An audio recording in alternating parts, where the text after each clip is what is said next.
दोस्तों, क्या कभी आपके ज़हन में ये सवाल आया है कि हज़रत आदम अलैहिस्सलाम से पहले ये ज़मीन कैसी थी? क्या यहाँ कोई मखलूक बसती थी? ये दुनिया कब शुरू हुई? हज़ारों साल पहले अल्लाह के कलीम हज़रत मूसा अलैहिस्सलाम ने भी बारगाह इलाही में ठीक यही सवाल किया था। उन्होंने अर्ज़ की, ऐ मेरे मालिक, मैं ये जानना चाहता हूँ कि तूने ये दुनिया कब बनाई और अब तक इस ज़मीन पर कितने और कैसे-कैसे दूर गुजर चुके हैं। तो अल्लाह ताला ने अपने प्यारे पैगंबर को ज़मीन की वो तारीख बताई जिसे सुनकर अकल दंग रह जाती है। क्या आप जानते हैं सबसे पहले ज़मीन पर कौन सी अजीबो-गरीब मखलूक बसती थी? जिन्नात के बादशाहों को कितने साल तक हुक्मरानी का मौका मिला? और वो कौन सा राज था जिसने इबादत गुजार अज़ाज़ील को हमेशा के लिए शैतान बना दिया गया? अल्लाह ताला ने इस कायनात के राजों पर से पर्दा उठाते हुए हज़रत मूसा अलैहिस्सलाम को क्या फरमाया? ये जानने के लिए आपसे गुजारिश है, इस वीडियो को आखिर तक जरूर देखिएगा। एक दिन हजरत मूसा अलैहिस्सलाम ने अल्लाह की बारगाह में अर्ज करने लगे, ऐ जहानों के पालने वाले रब, मैं ये जानना चाहता हूँ कि तूने ये दुनिया कब बनाई है और अब तक इस जमीन पर कितने और कैसे-कैसे दूर गुजर चुके हैं। अल्लाह रब्बुल इज्जत की तरफ से जवाब आया, ऐ मूसा, तुम मेरे इल्म के बहुत गहरे राज को जानना चाहते हो, इसे रहने दो। लेकिन हजरत मूसा अलैहिस्सलाम ने पद्दे प्यार और आजिज़ी से दोबारा अर्ज करने लगे, मेरे मालिक, ये सच है कि ये तेरा राज है, लेकिन मेरी ख्वाहिश है कि मुझे इसका इल्म हो जाए। मुझसे नाराज ना होना, बस मुझे बता दे, बस ये कहना था। अल्लाह ने वो राज खोला और फरमाया, ऐ मूसा, मैंने इस दुनिया को बनाने के बाद से अब तक लाखों सालों में उसे 10 मुख्तलिफ दौरों से गुजारा है। सबसे पहले मैंने इस जमीन को 50,000 साल तक बिल्कुल वीरान रखा, फिर उसे आबाद किया और अगली मखलूक को 50,000 साल तक यहाँ रखा। तुम जानते हो वो मखलूक कैसी थी? इरशाद हुआ, वो दिखने में गाय और बैल जैसी थी, लेकिन उनके पास बहुत अकल थी। वो अक्लमंद तो थे, मेरा दिया हुआ रिस्क भी खाते थे, लेकिन अफसोस, उन्होंने कभी मेरी इबादत नहीं की, हालांकि मैंने सारी कायनात को अपनी इबादत के लिए बनाया है। जब उनकी नाफरमानी हद से बढ़ गई तो मैंने एक ही पल में इस पूरी मखलूक को खत्म कर दिया। उसके बाद फिर 50,000 साल तक ये जमीन वीरान पड़ी रही। फिर मैंने इस जमीन पर दरिया बहा दिए और 50,000 साल तक पानी बहता रहा। फिर मैंने उन दरियाओं को सिखाने का फैसला किया। और इसका तरीका क्या था? इरशाद हुआ, मैंने एक बहुत बड़ा जानवर पैदा किया और उसे हुक्म दिया कि उन दरियाओं को पी ले। हैरत की बात यह है कि उस जानवर ने एक ही सांस में सारे दरिया पी लिए। लेकिन फिर मैंने इस ताकतवर जानवर को मारने के लिए एक नन्ही सी मखलूक भेजी जो मच्छर जैसी थी, बिन से बंधी और जंबूर से छोटी। उसने उस बड़े जानवर को डंक मारा और वो वहीं हलाक हो गया। उसके बाद फिर जमीन 50,000 साल तक वीरान रही। फिर मैंने जमीन पर नरकल, एक किस्म की घास पैदा की और पूरी जमीन उससे भर गई। फिर मैंने कछुओं को पैदा किया और हुक्म दिया कि इस घास को खा जाओ। उन्होंने सब कुछ खा लिया।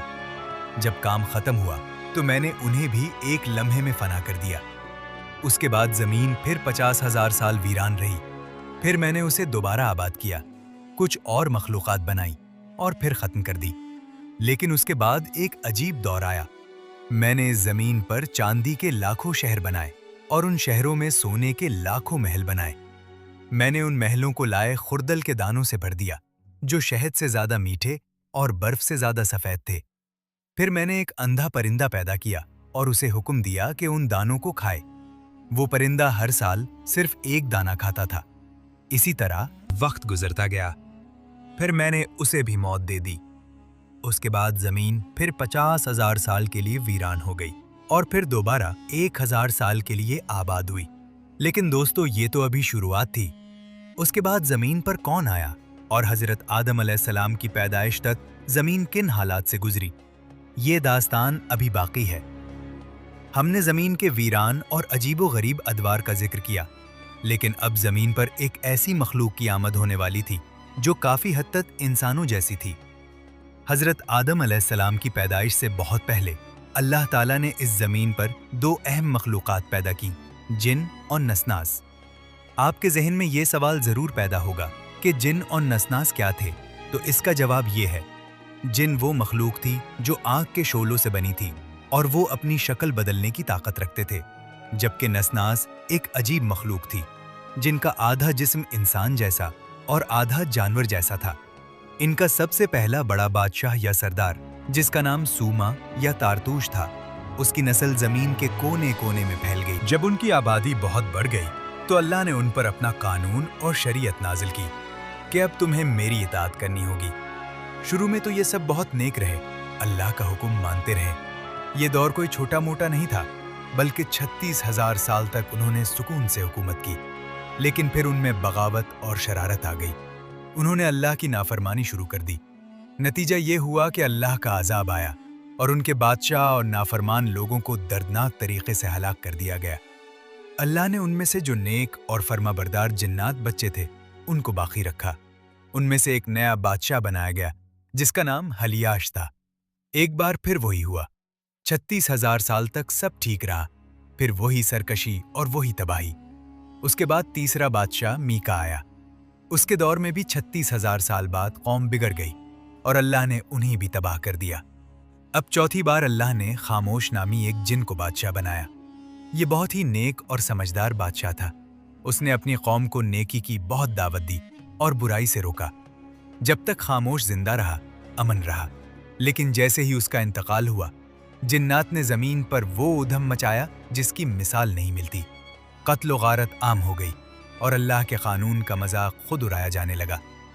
अल्लाह ने उन्हें सुधरने का मौका दिया, यहाँ तक कि एक और लंबा दौर 96,000 साल गुजर गया, मगर वो ना माने। अब अल्लाह के कहर का वक्त था। अल्लाह ने आसमान से फरिश्तों की एक फौज जमीन पर उतारी। हुक्म यह था कि तमाम बागी और सरकश जिन्नात को ख़त्म कर दिया जाए और जो अभी छोटे हैं या समझ बूझ नहीं रखते, उन्हें कैद कर लिया जाए। फरिश्तों ने जमीन पर सफाया कर दिया। सिर्फ वो जिन्नात बच्चे जो समंदर के जजीरों में छप गए थे या वो छोटे बच्चे जो कैद हो गए, उन्हीं कैदियों में एक अजाजील नाम का जिन भी था। ये वही अजाजील है जिसे आज हम इब्लीस या शैतान के नाम से जानते हैं। लेकिन दोस्तों, इस वक्त ये शैतान नहीं था। ये फरिश्तों के साथ आसमान पर चला गया। वहां रहकर उसने अल्लाह की इतनी इबादत की कि फरिश्ते भी हैरान रह गए। कहते हैं ये जमीन पर भी तन्हाई पसंद था और बुरे लोगों से दूर रहता था। उसकी इबादत देखकर फरिश्तों ने अल्लाह से सिफारिश की, ऐ अल्लाह, ये बंदा बहुत इबादत गुजार है, इसे पहले आसमान पर रहने की इजाजत दे दे। अल्लाह ने इजाजत दे दी। वहां भी उसने कमाल कर दिया। फिर दूसरे आसमान के फरिश्तों ने उसे मांग लिया। फिर तीसरे, इसी तरह अपनी इबादत और इल्म की वजह से तरक्की करते करते ये 7वें आसमान तक पहुंच गया। उसका मकाम इतना बढ़ गया कि अल्लाह ने उसे मुअल्लिमुल मलाइका यानी फरिश्तों का उस्ताद बना दिया। सोचीं जरा, आग से बना हुआ एक जिन नूर से बने हुए फरिश्तों को दर्स देने लगा। अर्श अजीम के नीचे उसके लिए याकूत का मिंबर बिछाया जाता और हजारों फरिश्ते उसका वाज सुनने आते। वो बड़ी शान और शौकत से रहता था। ये वो वक्त था जब अजाजील बुलंदी की आखिरी हद पर था। उसे नहीं मालूम था कि एक बहुत बड़ा इम्तिहान उसका मुंतजिर है। फिर अल्लाह ने जमीन पर अपनी नई मखलूक इंसान को भेजने का फैसला किया।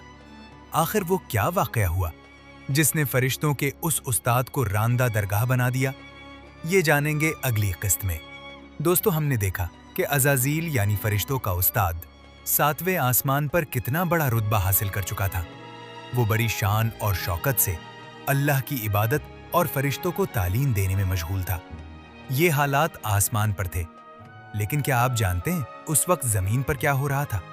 चलिए जानते हैं। जमीन पर वो जिन्नात जो फरिश्तों के खौफ से समंदरों के जजीरों में छुप गए थे, आहिस्ता आहिस्ता वापस आ गए और दोबारा जमीन को आबाद कर लिया।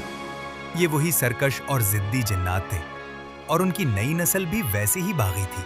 चुनाचे जमीन एक बार फिर गुनाहों, नाफरमानियों और शरारतों का घर बन गई। आसमान पर फरिश्ते जमीन के इस हाल पर अफसोस करते थे और आपस में बातें करते थे। अज़ाज़ील ने जब ये सब देखा तो उसके दिल में एक ख्याल आया। उसने सोचा, अगर मैं जमीन पर जाकर इस सारी नाफरमानी को खत्म कर दूं तो मेरा रुतबा और भी बढ़ जाएगा और अल्लाह मुझसे बहुत खुश होगा। ये सोचकर वो अल्लाह की बारगाह में गया और अर्ज की, ऐ मालिक, मुझे इजाज़त दे कि मैं फरिश्तों की एक फौज लेकर ज़मीन पर जाऊं और वहां के बिगड़े हुए निज़ाम को ठीक कराऊं। अल्लाह ने अज़ाज़ील की दरखास्त मंजूर कर ली और उसे इजाज़त दे दी। अज़ाज़ील फरिश्तों का लश्कर लेकर ज़मीन पर पहुंचा। तुम सबको मरना होगा और मुझे यहाँ हुकूमत मिलेगी। उसके आने की खबर सुनकर ज़मीन पर हलचल मच गई। बागी जिन्नात मुकाबले के लिए तैयार हो गए, लेकिन कुछ नेक और सुलझे हुए जिन्नात भी थे जो अज़ाज़ील के पास आ गए और कहा, हम उनकी नाफरमानियों से बहुत तंग हैं, लेकिन उनकी अक्सरियत के सामने हमारी कोई नहीं चलती। हम उनकी नाफरमानियों से तंग आ गए हैं, हमें उनसे बचाइए। अज़ाज़ील ने उन नेक जिन्नात में से एक फर्द, जिसका नाम सहलूब बिन मुलातिब था, को बागियों के पास भेजा ताकि वो उन्हें समझाए और वापस आने का पैगाम दे। लेकिन उन नाफरमानों ने निहायत बेदर्दी से उस कासिद को कत्ल कर दिया। अज़ाज़ील को पहले कासिद के कत्ल की खबर ना हुई। उसने कुछ दिन बाद एक और कासिद भेजा, वो भी वापस नहीं आया। फिर तीसरा भेजा, वो भी गायब हो गया। उन्हें मेरा हुक्म मानना ही होगा, उन्हें मेरा हुक्म मानना ही होगा। आखिर में यूसुफ बिन यासुफ नामी जिन को भेजा गया, वो गया और अज़ाज़ील का पैगाम पहुंचाया, लेकिन बाकी जिन्नात ने उसे भी मारने की कोशिश की। यूसुफ किसी तरह उनके जंगल से भाग निकला और वापस अज़ाज़ील के पास पहुंचा। यूसुफ ने सारी दास्तान सुनाई और बताया कि इससे पहले भेजे गए तीनों कासिदों को कत्ल कर दिया गया है। हुजूर में उनके जंगल से बड़ी मुश्किल से भाग के आया हूं। उन्होंने सारे कासिदों को मार डाला है। ये सुनकर अज़ाज़ील जो आग से बना था, वो आग बगोला हो गया। उसने गुस्से से अल्लाह की बारगाह में अर्ज की, ऐ मालिक, अगर हुक्म हो तो मैं इस सरकशी को जड़ से खत्म कर दूं। अल्लाह ने इजाजत दे दी। अज़ाज़ील ने फरिश्तों का एक बहुत बड़ा लश्कर लिया और जमीन पर सख्त कार्रवाई की। उसने तकरीबन तमाम नाफरमान जिन्नात को कत्ल कर डाला। जो जान बचाकर भाग निकले वो जजीरों में छुप गए और जमीन पर सिर्फ अल्लाह के फरमाबरदार जिन्नात बाकी रह गए। नाफरमानों को खत्म करने के बाद अज़ाज़ील ने खुद जमीन की हुकूमत संभाल ली। उसने अपना दारुल हुकूमत खिसपुर को बनाया, जिसे आजकल मुल्तान कहा जाता है। यहाँ पहुंचकर उसकी शान और शौकत और कामयाबी ने उसके दिल में गुरूर पैदा कर दिया। वो खुलेआम ये दावा करने लगा कि इस पूरी कायनात में, चाहे वो आसमान हो या जमीन, मुझसे ज्यादा इल्म वाला और अमल वाला कोई नहीं है और ना कोई हो सकता है। और सबसे खतरनाक बात ये कही, अब अगर अल्लाह ने मुझे इस अजीम सल्तनत से हटाकर किसी और को बादशाह बनाना चाहा तो मैं उसकी सख्त मुखालफत करूंगा और कभी उसे कबूल नहीं करूंगा। वो तकब्बुर में कभी आसमान पर जाता और कभी जमीन पर आता। फरिश्तों की महफिलों में बैठकर वो अपने फजाइल और कारनामे बयान करता। चूंकि फरिश्तों ने उसे उस्ताद माना था, इसलिए वो सब अज़ाज़ील की बातें सुनते और समझते थे कि ये सही कह रहा है। आखिर उसके कारनामे बहुत बड़े हैं। लेकिन दोस्तों, अज़ाज़ील का ये गुरूर ही उसके ज़वाल की बुनियाद बनने वाला था। वो नहीं जानता था कि जिसकी हुकूमत को चैलेंज कर रहा था, उसकी तरफ से ज़मीन का नया खलीफा आने वाला था। दोस्तों, हमने पिछले हिस्से में देखा कि अज़ाज़ील ने ज़मीन की हुकूमत संभाली और उसके दिल में गुरूर ने जगह बना ली थी। वो समझने लगा था कि इससे बेहतर मखलूक कायनात में कोई नहीं। इसी दौरान फरिश्तों के एक गिरोह की नज़र अल्लाह की लौह महफूज पर पड़ी, जहां मुस्तकबिल लिखा जाता है। वहां एक खौफनाक तहरीर थी, अनकरीब दरबार अख्दाबंदी का एक बड़ा मुकर्रब हमेशा के लिए रांदे दरगाह किया जाएगा और अबदी लानत का निशाना बनेगा। फरिश्ते ये पढ़कर गमगीन वापस आए। अज़ाज़ील ने उनके चेहरों पर परेशानी देखी तो पूछा, तुम लोग क्यों गमगीन हो? फरिश्तों ने डरते हुए सारा मामला बताया। अज़ाज़ील ने तकब्बुर से जवाब दिया, घबराओ नहीं, ये बात हम में से किसी की नहीं है। मैंने ये लिखा हुआ बहुत पहले देखा था, ये किसी और के लिए है। फरिश्तों को सुकून ना मिला। उन्होंने अज़ाज़ील से कहा, आप दुआ करें और हम सब आमीन कहेंगे कि अल्लाह हमें इस अजाब से बचाए। अज़ाज़ील सबको लेकर दुआ के लिए खड़ा हो गया। सब ने हाथ उठाए। अज़ाज़ील ने दुआ की, परवरदिगार, उन फरिश्तों को इस अजाब से महफूज रख। देखें दोस्तों, तकब्बुर की वजह से अज़ाज़ील ने अपने लिए दुआ नहीं की। उसे यकीन था कि मैं तो सबसे बेहतर हूं, मुझे क्या हो सकता है। नतीजा ये हुआ कि इस दुआ की बरकत से फरिश्ते तो महफूज हो गए, मगर वही मुकर्रब बारगाह यानी अज़ाज़ील खुद इस लानत का निशाना बनने वाला था। वही मुकर्रब बारगाह यानी अज़ाज़ील खुद इस लानत का निशाना बनने वाला था। कुछ और रिवायात में आता है कि अज़ाज़ील ने लौहे महफूज पर आऊदु बिल्लाहि मिनश शैतानिर रजीम लिखा हुआ देखा। उसने अल्लाह से पूछा, या अल्लाह, ये शैतान रजीम कौन है? मैं उसे हलाक कर दूंगा। अल्लाह ने फरमाया, तुम्हें जल्द ही पता चल जाएगा। हैरत की बात यह है कि वो ये समझे बगैर कि किस पर लानत भेज रहा है। सालों तक अपने सजदों में लानत अल्लाह अला इब्लीस, अल्लाह इब्लीस पर लानत करे। ठीक इसी वक्त कायनात को हैरान कर देने वाला ऐलान हुआ। अल्लाह रब्बुल इज़्ज़त ने फरमाया, मैं ज़मीन में अपना एक खलीफा, नायब या हुक्मरान बनाने वाला हूँ। अल्लाह ने मजीद बताया कि इस खलीफे का जिस्म मिट्टी से बनाया जाएगा और इसकी नस्ल से नबी, रसूल और पाक हस्तियाँ पैदा होंगी। ये सुनते ही अज़ाज़ील भड़क उठा और उसका गुरूर आसमान से टकरा गया। वो आपे से बाहर होकर बोला, ऐ अल्लाह, खिलाफत के लिए मुझसे बेहतर कौन हो सकता है? जिसे मेरी जगह दी जा रही है वो तो मिट्टी से बनाया जाएगा। मैं आग से बना हूं और वो मिट्टी से। वो मुझसे अफजल कैसे हो सकता है? उसकी देखा देखी फरिश्तों ने भी अदब से अर्ज किया, लेकिन उनका सवाल एक आजिज़ाना अंदाज में था। ऐ मालिक, क्या तू जमीन में ऐसे को खलीफा बनाएगा जो वहां फसाद मचाएगा और खून बहाएगा? हम तेरी तारीफ और पाकीज़गी बयान करने के लिए मौजूद हैं। अगर तू हमें खलीफा बना देता तो क्या बेहतर ना होता? अल्लाह ने निहायत हकीमाना जवाब दिया, जो तमाम सवालात का जवाब था। बेशक जो मैं जानता हूं वो तुम नहीं जानते। ये सुनकर फरिश्ते अपनी जिरत पर शर्मिंदा हो गए और फौरन तौबा इस्तिग़फ़ार करने लगे, क्योंकि वो जानते थे कि वो अल्लाह के इल्म को नहीं पा सकते। लेकिन अज़ाज़ील वो अपनी हठ धर्मी, गुरूर और सरकशी पर उड़ा रहा। वो न झुका, न तौबा की और न ही अल्लाह के हुक्म को माना। यही वो फैसला कुन लम्हा था जब गुरूर और नाफरमानी की वजह से अज़ाज़ील फरिश्तों का उस्ताद होने के बावजूद अल्लाह की रहमत से मायूस हो गया। यही अज़ाज़ील अपने तकब्बुर की वजह से शैतान बना और शैतान से इब्लीस बनकर हमेशा हमेशा के लिए अल्लाह की बारगाह से रांदे दरगाह कर दिया गया।